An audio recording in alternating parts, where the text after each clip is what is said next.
O primeiro passado que você pode esquecer, coloca aí na tela, por favor. O passado do comodismo. Olha essa passagem bíblica, Números capítulo 11, versículo 5.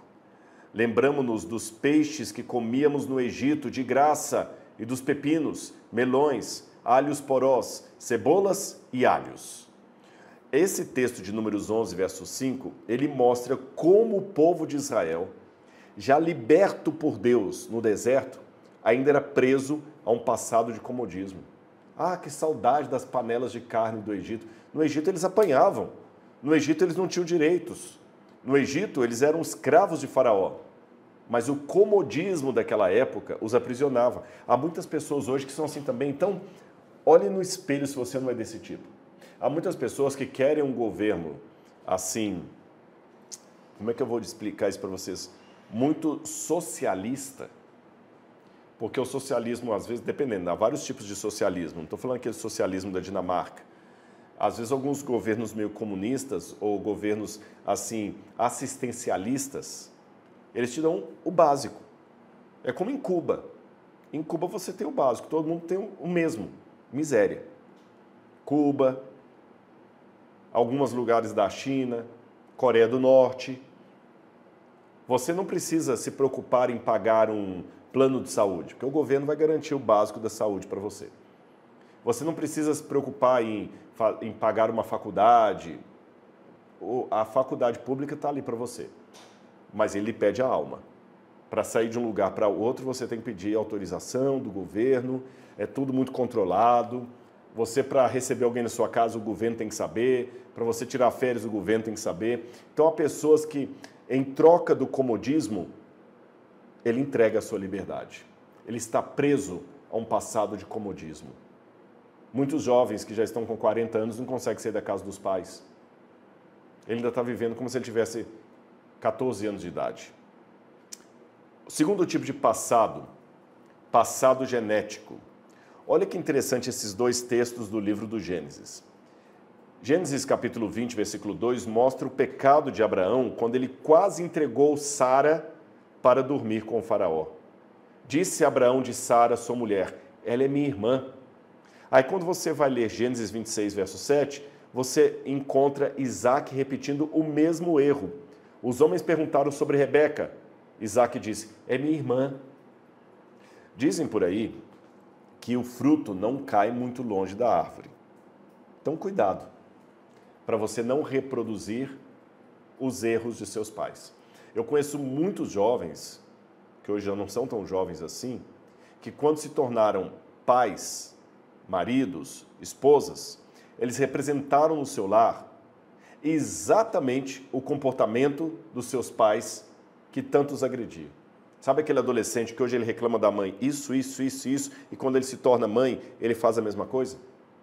Sabe aquele adolescente que reclama do pai, isso, e quando ele se torna, ele repete o mesmo processo? Então, cuidado, uma dica que eu dou para você, e os psicólogos orientam isso, procure fazer uma árvore genealógica da sua família. Procure investigar os seus antepassados. Procure saber quantos casos de pessoas que você tem na família que deram cabo da própria vida. Procure saber quantos casos você tem na sua família de pessoas fracassadas. Mas calma, preste atenção nisso aqui.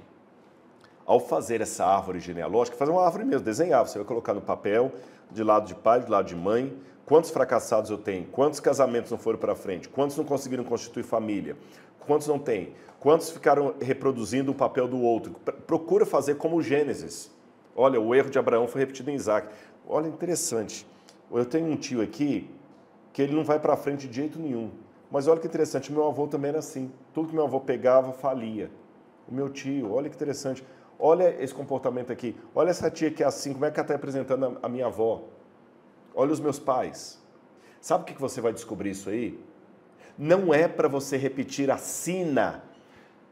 É justamente para você aprender o que você não precisa ser.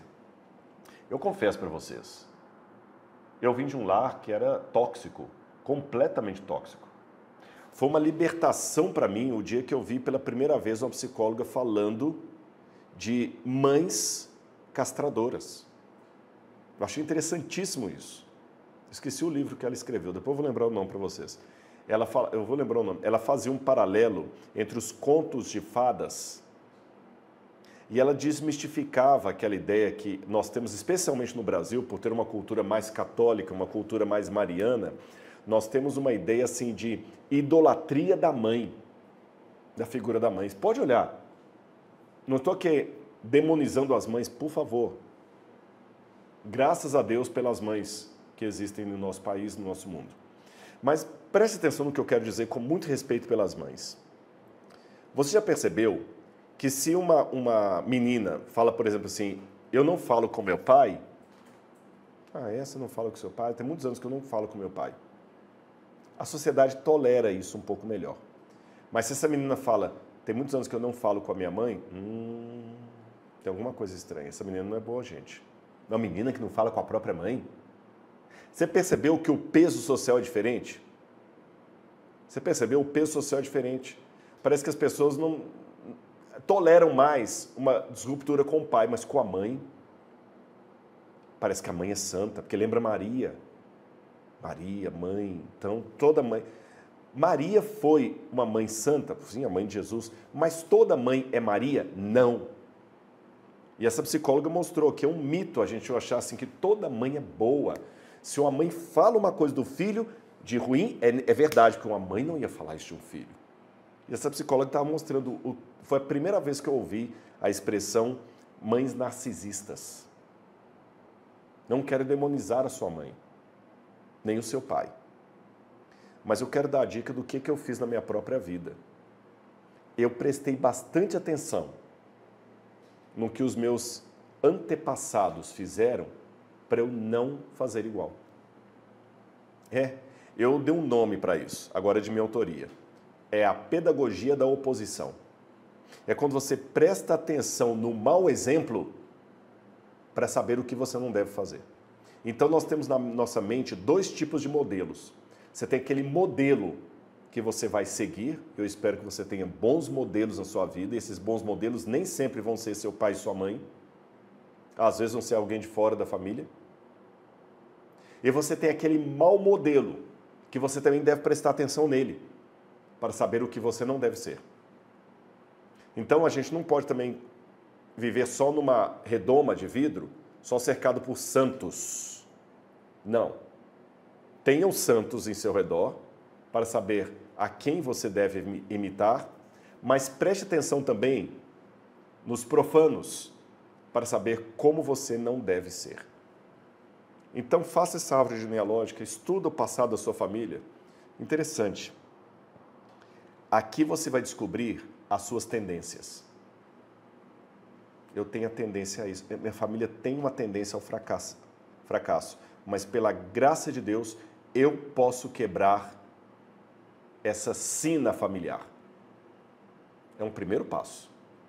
É lógico que as dicas que eu estou dando aqui não substituem uma boa terapia, sessão de terapia. Procure um profissional de saúde.